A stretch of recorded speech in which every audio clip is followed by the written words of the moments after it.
Hello tout le monde, j'espère que vous allez bien. On se retrouve pour une nouvelle vidéo décryptage. Je vous ai fait voter sur Instagram pour savoir quelle marque on allait analyser aujourd'hui. Je ne vous cache pas que c'était très serré puisqu'on est resté à du 50-50 à peu près tout au long de la journée. Donc j'ai profité de la marque Jules, prenant un petit pourcent de plus pour me dire, bon allez, il commence à être tard, il est temps que j'allume ma caméra, on y va pour Jules. Vous reconnaissez bien entendu Willy. Nous sommes partis, il va y avoir de ça, je sais pas, peut-être 10 jours, donc voilà pourquoi le cadre n'est pas le même, voilà pourquoi il y a du bois de palette derrière moi. Et comme à chaque fois que je tourne une vidéo dans Willy, il se peut que vous voyez dépasser une épaule de David puisqu'il est assis juste à côté de moi, donc voilà, si jamais vous voyez un bras, une épaule qui se promène, voilà, ne vous inquiétez pas. On va commencer, comme à l'ancienne, par aller voir le compte Instagram de la marque Jules. Directement dans la bio Instagram, ils annoncent, c'est la première phrase, 35% de nos produits sont fabriqués avec des matières plus durables. C'est pas des matières durables, c'est des matières plus durables. Alors, plus durables que quoi?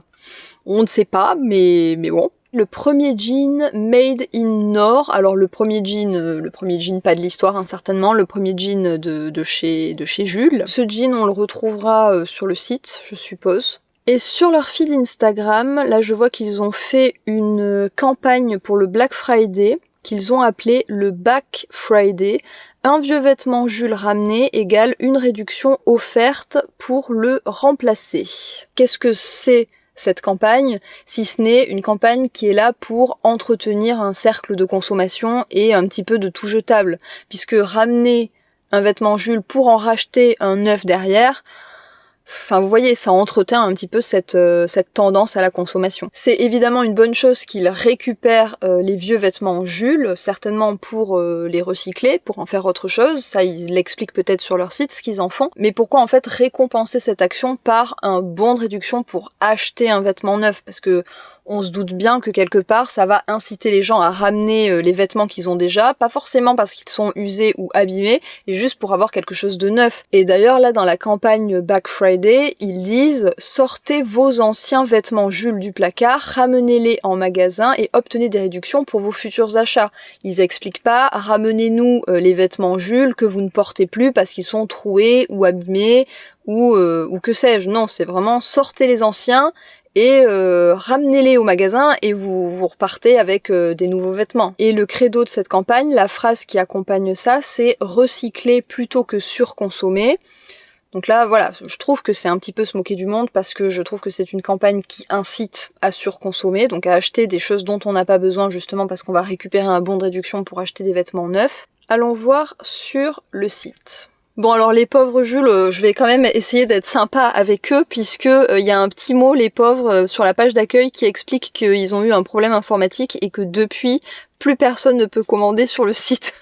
Donc bon, les pauvres, j'espère qu'ils vont résoudre ça assez rapidement. Dans tous les cas, ce que je vois là, donc dès que j'arrive, c'est un beau moins 50% sur le deuxième. Donc ça va concerner les pulls et sweats et bonnets, écharpes et gants. Donc bon, tout à l'heure, ils prônaient le non surconsommé, mais ces histoires de moins 50% sur le deuxième article acheté, si c'est pas poussé à la surconsommation, je sais pas trop ce que c'est. Ça pourrait être intéressant en fait ce genre de démarche sur des choses dont on a beaucoup besoin. Par exemple, je sais pas, quand on doit acheter des couverts, on a besoin de, enfin c'est peut-être un mauvais exemple, mais ou des chaussettes, on a besoin de plusieurs paires de chaussettes. Acheter de la lingerie, on a besoin de plusieurs culottes par exemple. C'est des choses qui peuvent être intéressantes et qui peuvent permettre de trouver une sorte de compromis entre le consommateur qui a envie de mieux choisir, enfin de faire des choix plus conscients, de vêtements mieux sourcés et produits, mais en même temps qui a envie de pas dépenser un rein. Donc ça peut être une sorte de compromis entre la marque et le consommateur, de proposer des choses comme ça,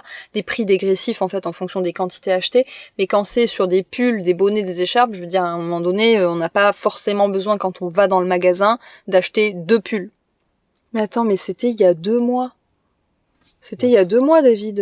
Quelle est la situation actuelle chez Jules? On rencontre actuellement un incident technique important. De ce fait, la prise de commande sur notre site internet est pour le moment indisponible.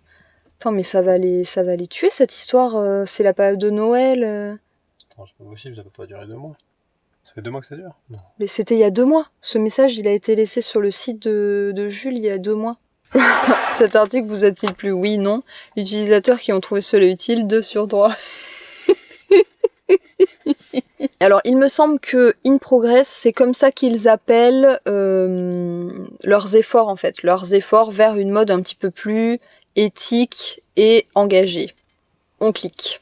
Donc là, ils expliquent que c'est depuis 2019 que leurs équipes mettent tout en œuvre pour ne produire que ce qu'ils ont la capacité de vendre sans gâcher ni brader. Moi, j'ai l'impression aussi que c'est à partir de là, donc de 2019, que Jules et le groupe auquel il appartient ont eu ce petit revirement éco-responsable puisqu'ils ont, comme beaucoup de marques moyenne gamme en fait, en 2018, il y a eu une mini-crise qui a un petit peu secoué tout le monde à cause de l'arrivée des Chines, à cause des prix bas. C'était la lutte des prix bas en fait et les marques moyenne gamme en ont un petit peu souffert parce que voilà, il y a eu les Chines, les Boo, les Pretty Little Thing qui sont arrivés sur le marché, qui ont tout inondé avec leurs prix bas, mais vous savez ce que ça a impliqué aussi comme ces prix bas là. Et donc en 2018 il y a eu un petit peu un tremblement de terre et en 2019 Jules ils sont arrivés en se disant bon, on change tout, on met tout à plat et on essaye de faire les choses mieux.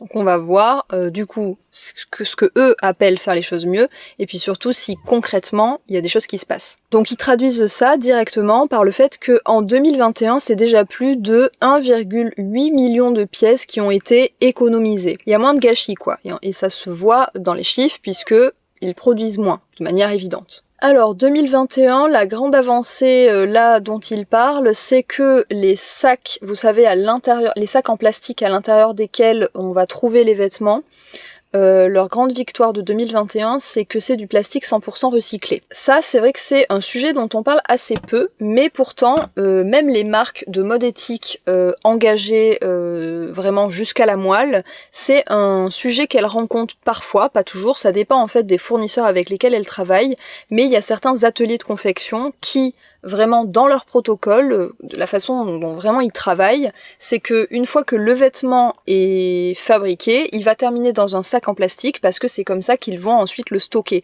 C'est comme ça qu'ils vont s'assurer que le vêtement va pas être taché par la suite, qu'il va pas y avoir, de poussière, d'humidité ou que sais-je, que le vêtement, une fois qu'il est fini, il est safe. De plus en plus, les marques qui, elles, sont au bout de la chaîne, reçoivent, elles, directement les commentaires des clients qui leur disent ne pas vouloir de ce fameux sac en plastique. Donc, elles impulsent petit à petit le changement chez les fournisseurs. Donc, voilà, il y a des choses en coulisses qui sont en train de se mettre en place. Les fournisseurs sont en train de changer, d'essayer de trouver des solutions alternatives. Notamment, là, par exemple, Jules, il n'utilise que des sacs en plastique recyclés. C'est une solution. Est-ce que c'est la meilleure?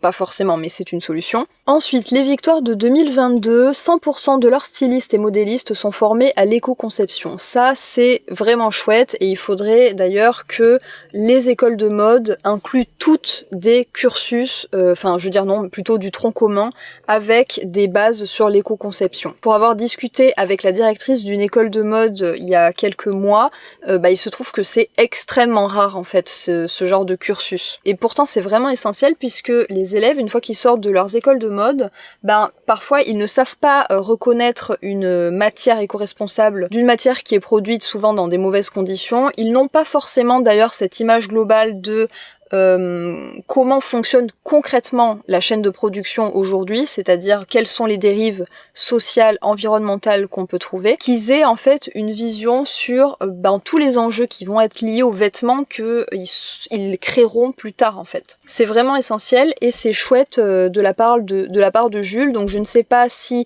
c'est qu'il recrute uniquement des stylistes et des modélistes qui ont eu cette formation ou si c'est eux-mêmes qui leur proposent ces formations-là, mais en tout cas c'est vraiment chouette. Ensuite, là, il précise que 33% de la collection est estampillée in progress. Donc ça veut dire que pour 33% de la collection, certainement, ils auront fait attention, à minima, je suppose, aux matières qu'ils utilisent. Après, voilà, qu'est-ce qu'ils rangent derrière le cahier des charges in progress? Ça dépend vraiment des marques.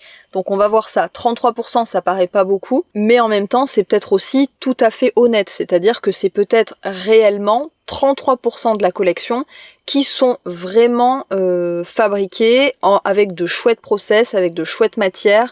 Enfin voilà, enfin il faut aussi comparer ce qui est comparable, c'est-à-dire que vous le savez si vous avez déjà vu des vidéos décryptage, bien souvent on nous avance des chiffres énormes, sauf que quand on regarde en fait ce qui est rentré dans les labels éco-conçus, etc., en fait, ça ne l'est pas du tout. Donc, moi, je préfère qu'on soit tout à fait honnête, que ce soit vraiment juste un tiers de la production, mais que ce soit réellement le cas. Et en revanche, ça concernerait 65%, donc les 2 tiers, de la collection Denim. En 2030, le but, c'est que ce soit 100% de la collection. Bon, en 2030, il y a encore de la marge, il y a encore du temps, mais le cap y est. En parlant de ça d'ailleurs, de ces entreprises qui vont brandir des beaux discours, des gros chiffres, etc. et qui en fait concrètement ne font pas grand-chose, il y a une stratégie de communication qu'on apprend dans les grandes écoles de management, c'est fake it until you make it. Et je peux vous assurer que pour avoir fait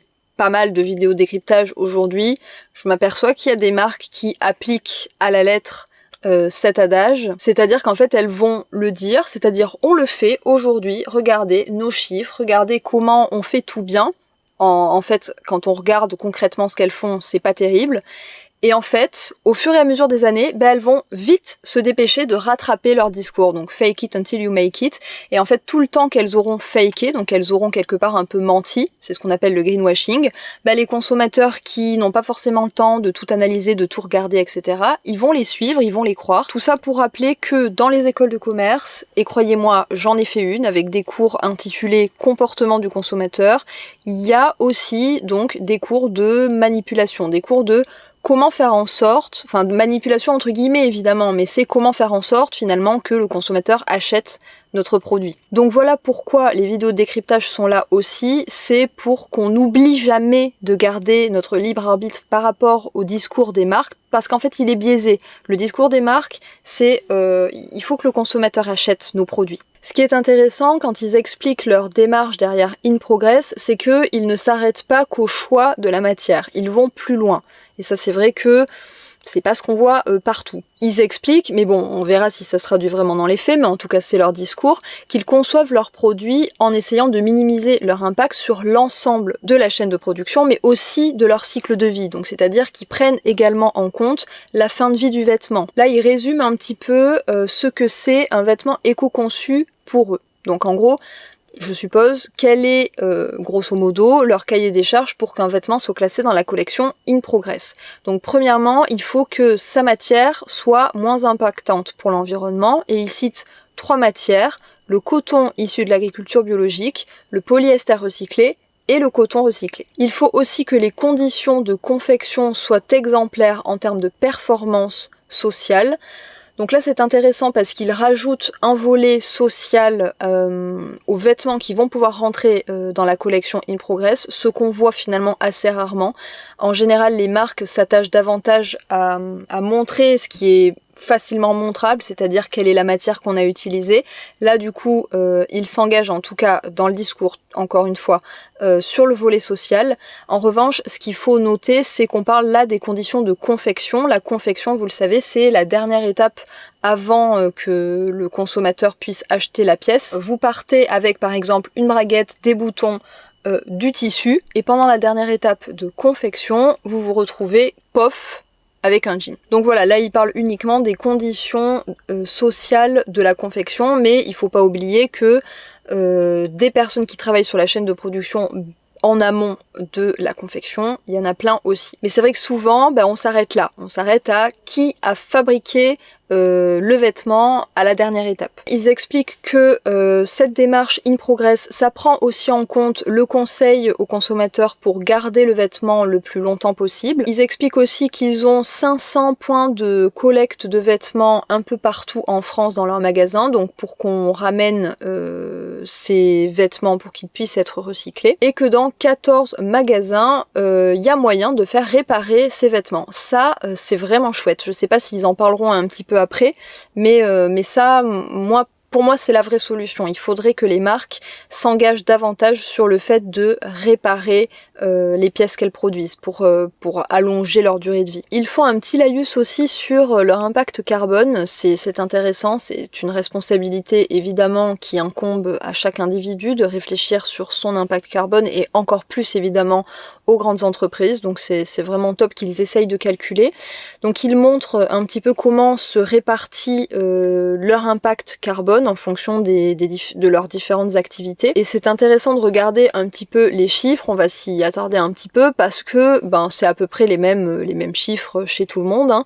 On voit que c'est avant tout la matière première, les process de fabrication qui représentent quasiment les 2/3 de l'impact carbone, c'est énorme. Donc si les entreprises font des efforts là-dessus, ça va vraiment faire avancer le schmilblick. Deuxièmement, c'est l'entretien des vêtements, donc tout ce qui va être le lavage, puisqu'évidemment les vêtements avant d'être mis à la vente, ils vont être lavés, on va faire attention à ce qu'ils soient repassés, etc. L'impact carbone de l'entretien des vêtements, ça représente énormément. J'en ai parlé dans une vidéo qui a dû sortir il y a 2 semaines. On se rend pas compte, mais cet impact est colossal à cause de la consommation d'eau, à cause de la consommation d'énergie. Et là où c'est intéressant aussi, qu'on se rend pas forcément compte, c'est que le transport chez Jules, c'est 4% en moyenne, là chez Jules ils sont un petit peu en dessous, le transport des vêtements représente 2,7% de leur impact carbone. On a souvent tendance en fait à reprocher aux marques de faire fabriquer loin pour leur impact carbone, mais en fait ça représente une toute petite proportion par rapport par exemple au choix des matières qu'elles vont faire. C'est vraiment une erreur qu'on fait communément parce que nous en tant qu'individus, le transport ça représente beaucoup, c'est une très grosse part en fait de notre impact. Mais pour les entreprises, et notamment les entreprises de mode, pas tant que ça, pas dans l'assiette globale en fait. Et là c'est marrant parce que du coup voilà, ils reviennent sur le fait qu'ils produisent moins, et ça c'est génial. Je veux dire, les grandes entreprises de mode, la première chose à laquelle elles doivent s'attaquer, c'est de produire moins, c'est évident. Et donc ils écrivent « Achetez moins, mais mieux ». Là, on est évidemment totalement en phase. Un t-shirt en coton bio à la fois, un jean recyclé à la fois. Je suis 100% d'accord avec ce petit paragraphe, mais alors pourquoi proposer 50% sur le deuxième article acheté, comme on l'a vu sur la page d'accueil ? Il y a un petit peu de contradiction. Alors ensuite, ils ont un onglet qui s'appelle « Recyclage et réparation ». Et donc, ils expliquent qu'ils ont un partenariat avec Le Relais pour le recyclage de leurs vêtements, et que c'est donc des bornes Le Relais qu'ils mettent dans leur magasin pour qu'on vienne amener les vêtements à recycler. Je crois qu'il y a un reportage d'Hugo Clément qui est sorti sur la collecte des vêtements et ce que deviennent les vêtements une fois qu'on les a mis dans les bornes de recyclage textile. Mais si vous voulez aller voir, je vous mets ma vidéo dans la barre d'infos. Je vous ai parlé aussi de ce problème il y a quelque temps que devient le vêtement quand on le met dans la benne relais. Je l'ai pas vu le reportage d'Hugo Clément, mais moi dans la vidéo, je fais quelque chose de tout bête, c'est que je prends le rapport d'activité de Refashion, qui est l'organisme en fait qui chapeaute toutes les bornes relais textiles en France, et je regarde en fait ce qu'ils disent dans leur rapport d'activité.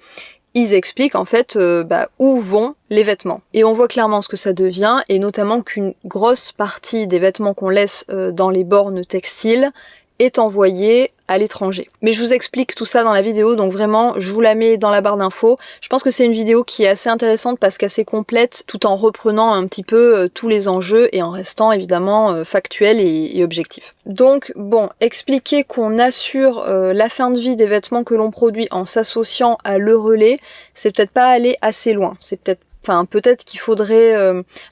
évidemment, peut-être que le groupe qui détient Jules n'a pas la capacité financière de se lancer dans un vaste projet comme ça, mais clairement, il y a beaucoup de choses à revoir dans le recyclage textile aujourd'hui, et se dédouaner sur un système qui, on le sait, est défaillant, c'est pas terrible. Voilà, parce que du coup, ils en viennent à dire super, on a collecté 9 tonnes de vêtements depuis 2020.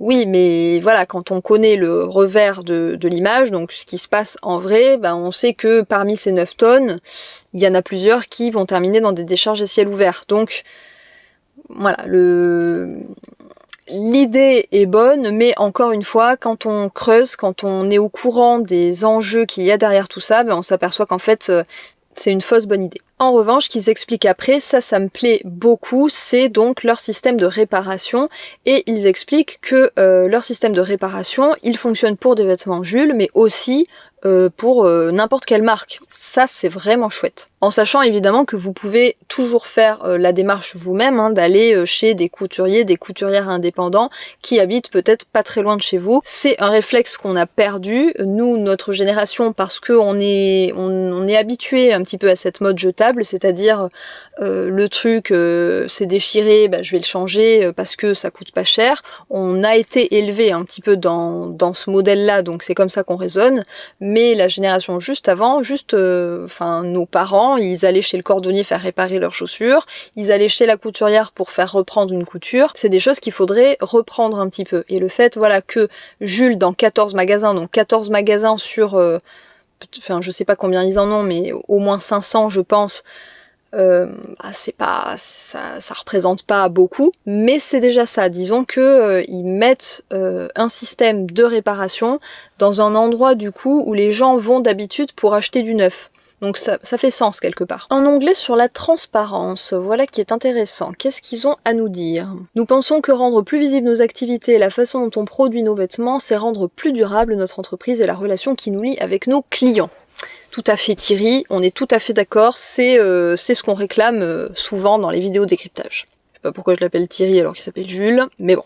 Alors, ils expliquent qu'ils travaillent avec 117 fournisseurs. Alors, ils expliquent pas si ce sont 117 fournisseurs de rang 1, donc vous savez pour la confection, ou si c'est 117 fournisseurs au global, donc c'est-à-dire si c'est tous les rangs, donc de la confection, donc qui est la dernière étape de fabrication d'un vêtement, depuis le fournisseur de coton par exemple. Ça ils expliquent pas. Mais toujours est-il que il y en a 117 aujourd'hui et qu'en 2018 ils en avaient 200. Et ils expliquent que ils sont en ce moment en train d'essayer de réduire leur nombre de fournisseurs pour pouvoir se concentrer sur un petit entre guillemets, un plus petit noyau qui vont pouvoir davantage contrôler, entre guillemets là aussi, mais bon, c'est vrai. Ils vont pouvoir par exemple leur consacrer plus de temps pour faire des audits par exemple, pour essayer d'insuffler le changement, encore une fois. Et en même temps, on en parle souvent dans les vidéos décryptage, mais c'est vrai qu'avoir un vaste réseau de fournisseurs, c'est la meilleure façon de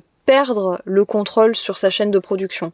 Parce que notre fournisseur, si on le surveille pas beaucoup et que en plus on le traite pas forcément bien, c'est-à-dire en lui imposant des prix bas et des cadences de travail infernales, parce que des délais très courts, il y a de fortes chances que en catimini, il aille passer des petits contrats avec des sous-traitants. Et c'est là, c'est dans ces contrats de sous-traitance que bien souvent les dérives sociales se passent. Donc bien souvent, c'est pas la liste des fournisseurs que les marques nous donnent à nous consommateurs. Bien souvent, les dérives sociales, elles sont pas là-dedans puisque souvent il y a des audits qui vont être faits, etc. Le véritable problème social, il se passe dans ces contrats de sous-traitance et plus il va y avoir un maillage dense de fournisseurs, plus ça va être difficile d'avoir le contrôle dessus. Et plus que le contrôle, juste d'en avoir la connaissance, puisque la plupart du temps, et je vis peut-être dans un monde de bisounours, mais moi, dans ma croyance, dans ce que j'espère, il n'y a pas beaucoup d'entreprises ayant été affichées dans la liste de la honte, donc utilisant du coton ouïghour, qui étaient au courant de l'origine de ce coton. Et ça, c'est vraiment symptomatique du modèle qui existe aujourd'hui, qu'en fait, les entreprises, elles n'ont pas connaissance de leur réseau de fournisseurs. Elles perdent de vue l'origine et le sourcing des choses. Mais c'est aussi parce qu'on leur permet quelque part de perdre ça de vue, alors que, et c'est ce qui est en train d'être voté en ce moment, on essaye de remettre cette responsabilité sur leurs épaules. Donc ce soit en fait leur priorité numéro 1. D'avoir vraiment une vue d'ensemble sur finalement ce qu'engendre leur activité. Ils expliquent là par exemple que 80% de leurs fournisseurs ont eu un audit social et 10 ont eu un audit environnemental. Donc sur 117, ça reste assez peu, mine de rien. La proportion est pas folle. Donc ils ont chez Jules encore pas mal de travail, pas mal de chemin à faire pour s'assurer que les conditions de travail et les process de fabrication soient soit au top, quoi. Mais bon, le fait qu'ils donnent les chiffres, et en toute transparence, à nouveau, et ça donne un peu d'espoir, ça veut dire qu'ils sont dessus. Et dernier paragraphe, mais bon là vous connaissez mon avis là-dessus, ils expliquent que depuis 2020, ils font signer un code de conduite fournisseur, donc à leurs fournisseurs. Ça, voilà, je vais peut-être pas revenir dessus, j'en parle très souvent dans les vidéos décryptage. C'est à nouveau en mettre en lien avec le fait que les entreprises de mode aujourd'hui, c'est elles qui ont le pouvoir, c'est pas leurs fournisseurs. Donc s'il y a bien une responsabilité à attribuer à quelqu'un, c'est à elle qu'il faut l'attribuer. Donc faire signer des chartes fournisseurs qui expliquent nous on travaille avec vous que si vous respectez tel et tel critère, ça n'a pas tellement de sens parce qu'en fait les fournisseurs, eux, ce qu'ils veulent c'est manger, c'est pouvoir payer les ouvriers. Eux ce qu'ils veulent c'est travailler en fait. L'argent il est pas de leur côté, le pouvoir il est pas de leur côté. Dédouaner sa responsabilité en faisant signer quelque chose à son fournisseur, c'est pas la solution. Ensuite, comment trouver les informations sur le produit ? Alors ils expliquent qu'en magasin, il suffit de suivre les étiquettes qui vous donnent des informations sur sa provenance de fabrication et sa composition. Donc est-ce qu'ils font référence aux étiquettes, vous savez, qui sont cousues à l'intérieur du vêtement ou des étiquettes plus marketing qu'on rajoute une fois le produit fini ?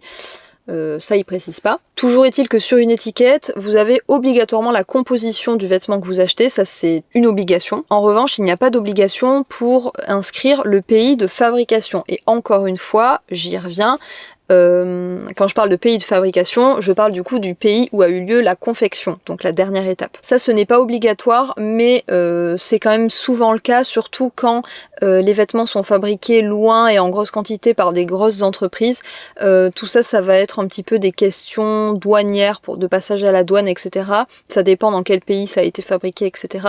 Mais voilà, c'est pas obligatoire. Et en revanche, si on passe commande sur le site, même si a priori ce n'est pas possible en ce moment chez les pauvres Jules, eh bien il suffit de cliquer sur le produit pour avoir le détail de la composition et bientôt de l'origine. Donc a priori, ça veut dire qu'on n'a pas encore l'origine sur les fiches produits du site internet. On verra ça du coup tout à l'heure quand on ira checker ça.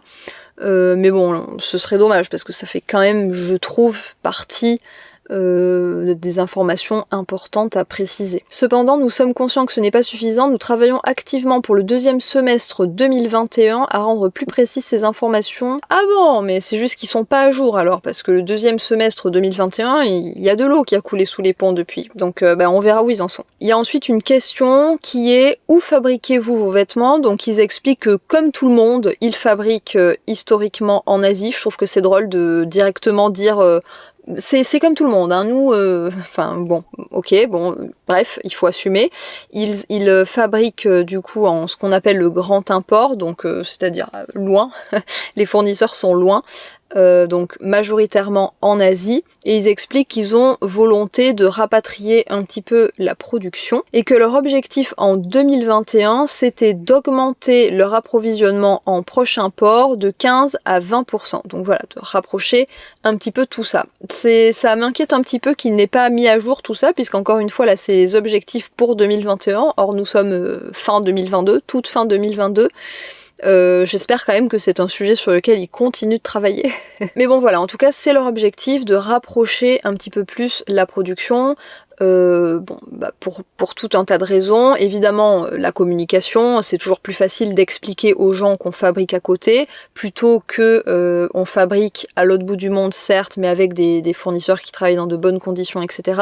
Disons que l'image est plus facile à vendre, ça c'est évident. Même si nous, consommateurs éclairés, on n'a pas forcément besoin des images évidentes, c'est juste qu'on comprend quand on a toutes les informations. Mais il y a aussi, évidemment, à nouveau, une question de contrôle. Quand c'est plus proche, les fournisseurs, on peut davantage aller les voir, on peut davantage aller voir comment ils travaillent, etc., faire davantage d'audits. Et puis, je pense qu'il y a un petit peu aussi de la géopolitique là-dedans, puisque on voit que ça commence un petit peu à s'échaufforer, tout ça. Donc, c'est sûr que rapprocher une partie de la production, c'est pas forcément stupide quand on voit que en fait on est un petit peu dépendant finalement des pays qui seront pas forcément nos alliés plus tard, quoi. Dernière question, quelles sont les matières que vous utilisez? Le coton, on l'a déjà vu, c'est une matière qui est certes naturelle, mais qui n'est pas responsable pour autant, puisque il faut énormément, vraiment, c'est un mot à souligner et à écrire en énorme, il faut énormément d'eau pour cultiver du coton, ça c'est un véritable problème, mais il y a tout un tas d'autres enjeux autour du coton, notamment aussi le cas du coton OGM qui se répand de plus en plus, notamment en Inde. Il y a beaucoup de paysans indiens qui se sont retrouvés dans cet engrenage du coton OGM et qui aujourd'hui sont complètement dépendants des produits phytosanitaires, toujours évidemment vendus par notre ami Monsanto. Ça crée de véritables drames sociaux, évidemment, à l'échelle des familles, à l'échelle des individus, mais ça crée aussi de gros problèmes à l'échelle environnementale puisqu'on considère que le coton représente 2,5% des terres agricoles du monde et pour autant 25% des pesticides et herbicides utilisés dans le monde. Il faut énormément de produits phytosanitaires pour produire du coton. Là, je parle des grosses productions mondiales, donc tout ce qui va être en Asie, Inde, Pakistan, Kazakhstan, tous ces pays-là où il y a une grosse production de coton, mais il va y avoir des plus petites productions en revanche qui vont presque pas nécessiter ni d'eau ni de produits phytosanitaires, c'est-à-dire des pays où le coton va un petit peu pousser facilement à cause des conditions climatiques qui lui sont favorables, un petit peu comme le lin dans le nord de la France. Je pense par exemple à la Grèce, il y a du coton grec donc qui pousse tout près de chez nous, mais évidemment c'est pas des énormes quantités, ça pourrait pas par exemple fournir ce que la fast fashion utilise, loin de là, mais par contre ça pousse plutôt bien là-bas, et il y a aussi beaucoup de coton qui pousse en Amérique latine, et c'est du coton qu'on considère presque comme sauvage. Donc voilà, il y a toujours des nuances à faire sur le coton, mais il faut vraiment se sortir de la tête que parce que c'est une matière naturelle, c'est une matière qui est responsable. Non, voilà, d'un point de vue environnemental, c'est un petit peu la cata. D'un point de vue social, ça l'est à cause des OGM, mais ça l'est aussi par rapport aux conditions de ramassage du coton dans les champs. Bref, vraiment, je pourrais faire une vidéo entière, parler plusieurs heures à mon avis sur le coton, tant il y a à dire. Il précise d'ailleurs qu'il travaille également activement à une intégration plus grande du lin dans nos compositions. Ça, c'est plutôt une bonne nouvelle, même si encore une fois tout est à nuancer. Le lin, c'est extraordinaire parce que vous savez quoi, la France est de loin le plus gros producteur mondial de lin. On produit quand même 80% du lin mondial. Ça pousse super bien, il n'y a pas besoin de produits phytosanitaires, il n'y a pas besoin d'arrosage. En plus de ça, on a la capacité entière en Europe, et même depuis peu en France, de mener à bien 100% de la chaîne de production d'un vêtement en lin. On a la capacité de tout faire. Il fut un moment où en France on n'avait pas la capacité de filer le lin, parce que ça s'était délocalisé en Pologne majoritairement, mais c'est revenu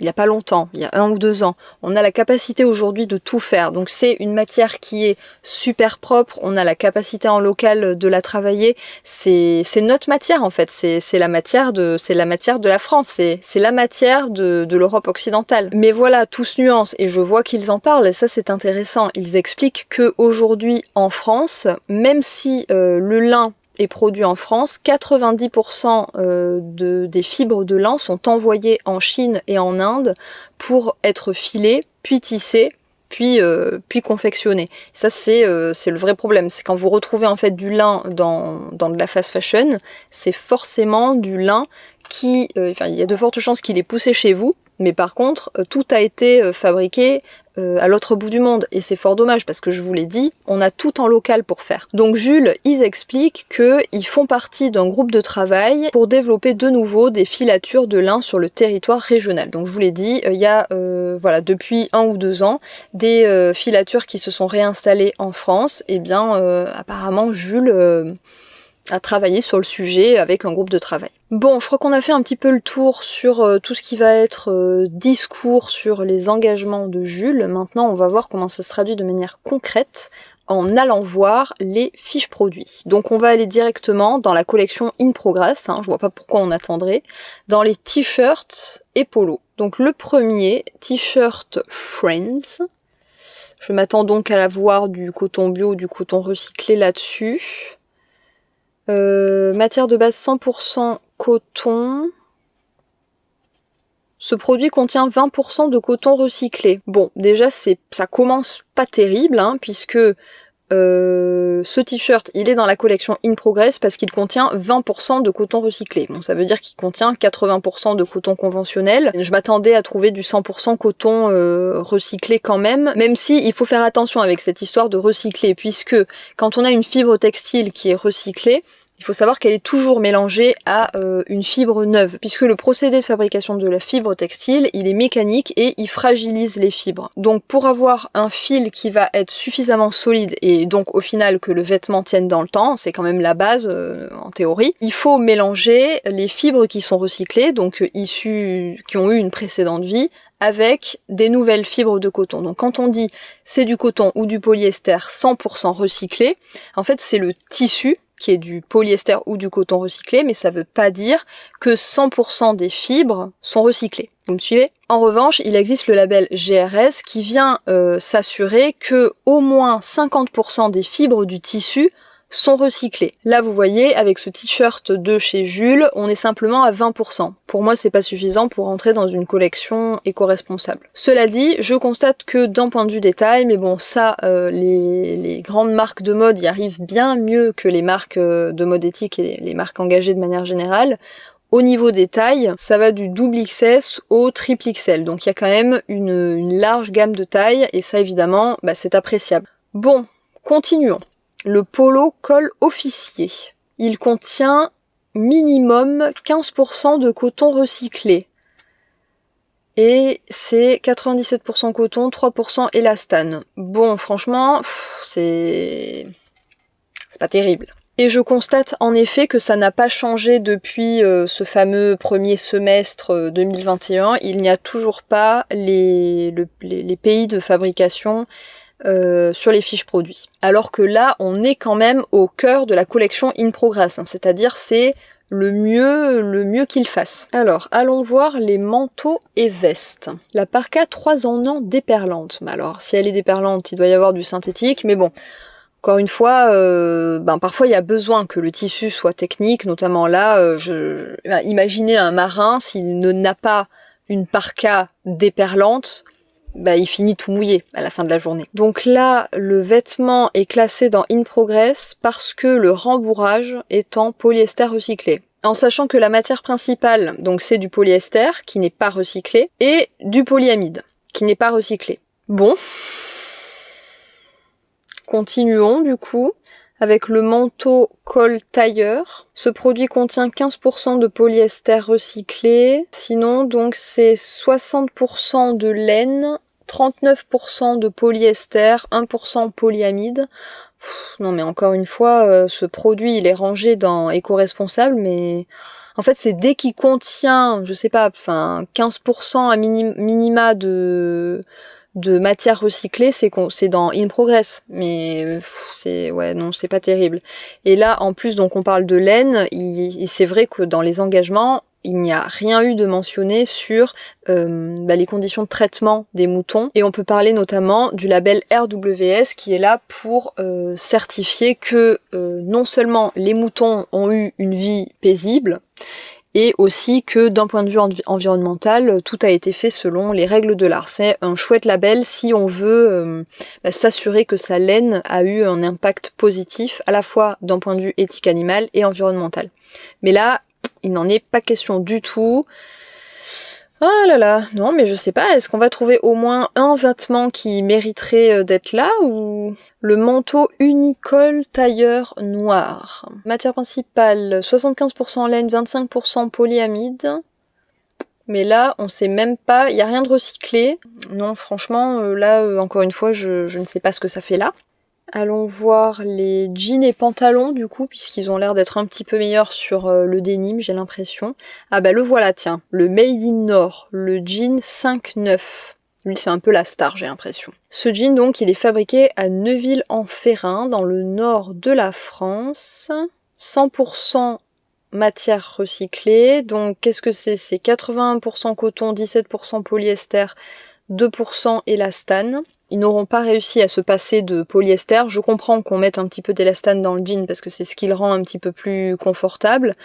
Mais bon, c'est dommage de pas avoir réussi à se passer de polyester, même si c'est du polyester recyclé, ça fait toujours du mélange de matière, et vous savez, quand les tissus sont issus de mélange de matière, c'est plus difficile de les recycler. Donc vous voyez, quand Jules se positionne sur le fait qu'ils étudient leurs vêtements de façon à vraiment prendre en compte tout l'impact de leur cycle de vie et donc leur fin de vie, bah quelque part, faire des mélanges de matière comme ça, c'est pas forcément malin. Et ils expliquent que les jeans sont délavés au laser et à l'ozone. Ça, c'est 2 techniques de délavage qui, effectivement, sont de chouettes alternatives pour le délavage du jean, bien plus chouette que le délavage au sable, qui est la technique la plus fréquemment utilisée, mais qui met en danger vraiment la santé des personnes qui le font. Et donc là, ils précisent bizarrement que c'est du coton recyclé, contient du coton recyclé. Ils précisent pas que c'est du polyester recyclé. Pourtant, dans la description, ils disent que c'est un jean qui contient 100% de matière recyclée. Donc moi, j'en déduis que à la fois le coton, à la fois le polyester et à la fois l'élastane, hein, enfin 100%, je veux dire c'est 100%, hein, c'est pas... c'est flou. Bon, franchement, je sais pas si ça vaut le coup de continuer, hein, parce que tout est un peu décevant finalement. Allez, une petite dernière, la surchemise à carreaux. Qu'est-ce qu'elle nous dit ? Voilà, bon, minimum 15% de polyester recyclé, et on est sur 80% laine, 20% polyester. Bon, ok. On a fait un petit peu le tour, je crois, de la démarche de Jules. Moi, ce qui me plaît bien, c'est cette histoire de la réparation qu'ils mettent en place, parce qu'il n'y a pas beaucoup de marques qui s'engagent là-dedans, et je pense que c'est une excellente voie. Je trouve aussi que c'est intéressant la façon dont ils amènent l'argumentation, donc c'est-à-dire on commence à produire moins, puis ensuite on essaye de produire mieux.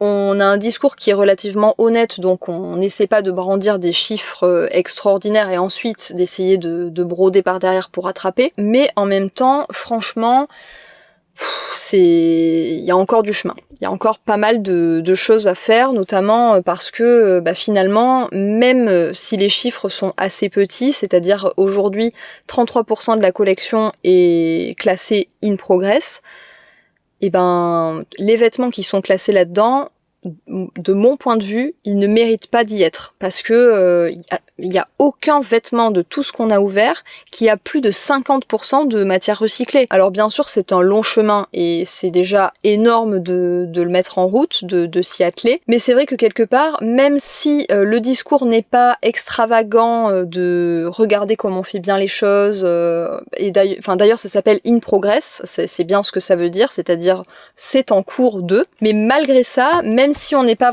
dans l'exubérance de regarder comment on fait bien, j'ai quand même l'impression qu'il y a quand même un peu que c'est quand même un peu trop par rapport à ce que concrètement, à ce qui se passe, parce que il se passe, concrètement aujourd'hui, fin 2022, c'est pas encore fou, mais ça veut pas dire que en coulisses il n'y a pas de grandes choses qui se passent pour que dans les années à venir, peut-être proches, que soudainement il y ait des grands revirements et des grands changements. Je dirais que ce qui pourrait les sauver, c'est potentiellement la façon dont sont conçus les vêtements. Donc est-ce que ce sont des vêtements qui durent longtemps ?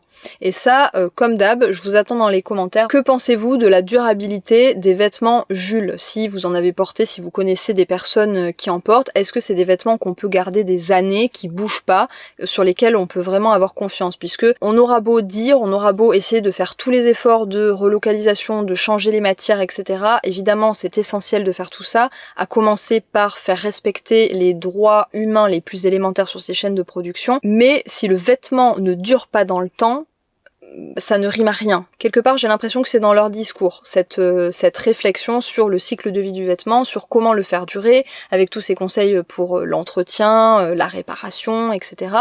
Donc quelque part, ce serait déjà ça si les vêtements étaient pensés pour durer, donc c'est-à-dire avec des coutures solides, avec des tissus qui ne s'abîment pas, donc c'est-à-dire avec des fibres longues qui ne vont pas boulocher super vite. Bref, si vous avez un avis là-dessus, n'hésitez pas à nous dire ça dans les commentaires. Il y a encore un petit peu de boulot. En plus de réparer le site internet, il y a un peu de boulot pour réussir à amener un petit peu plus de transparence, puisque voilà, ils le savent que la transparence est important, mais pour l'instant ça se traduit pas encore suffisamment. Et puis aussi essayer d'accorder davantage d'efforts à la recherche de matières premières plus responsables, puisque Ils le voient, hein, c'est écrit sur leur site internet. Les matières premières, ça représente les 2/3 de leur impact carbone, donc il faut s'y atteler. Voilà, j'espère que cette vidéo décryptage vous aura plu, que vous aurez appris des trucs. N'hésitez pas à me dire dans les commentaires aussi quelle marque vous voudriez qu'on analyse la prochaine fois. N'hésitez pas évidemment à liker la vidéo, à la partager autour de vous pour semer un petit peu des graines. N'hésitez pas à vous abonner à la chaîne évidemment pour d'autres vidéos décryptage. Et moi, en attendant une prochaine vidéo, je vous fais de gros bisous.